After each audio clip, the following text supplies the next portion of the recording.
But this year, we've seen a significant growth because this financial year of 2026-27, 65 have been approved for construction, where 14 are turnkey projects, both from low and middle income, and then 51 are home improvement projects with an estimated beneficiating amount of over 5 million. So I am not going to talk about the integrated poverty alleviation project because we've already gone through it. But within the project, Council also has a role. Council plays a role. It's not like we just take the beneficiaries and we let them be. We play a role through the PPC.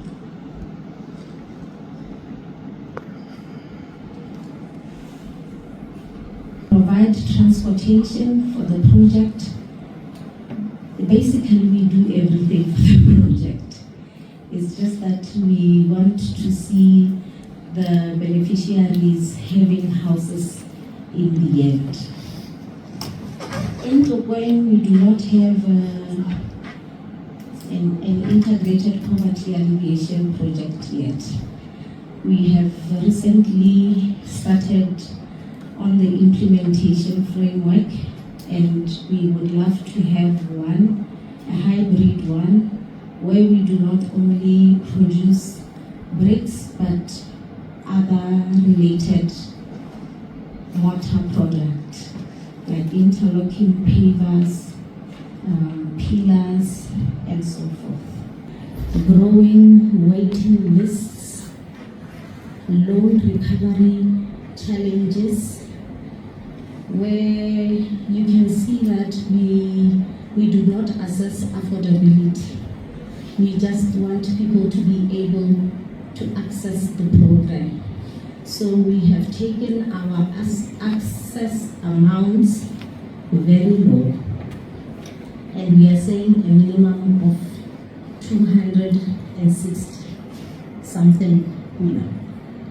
And if I'm going to take, if your minimum amount is 260, and I'm going to take 250 from you, it doesn't really mean you afford the program, right? So that's where we will be getting defaulters and we'll be collecting less than expected, because we tend to mix accessibility with inclusion, and sometimes we do not consider if these people can really afford. Then we have the rising construction cost. Though the construction cost continue to rise and get inflated every single year, our loan amounts have been fixed.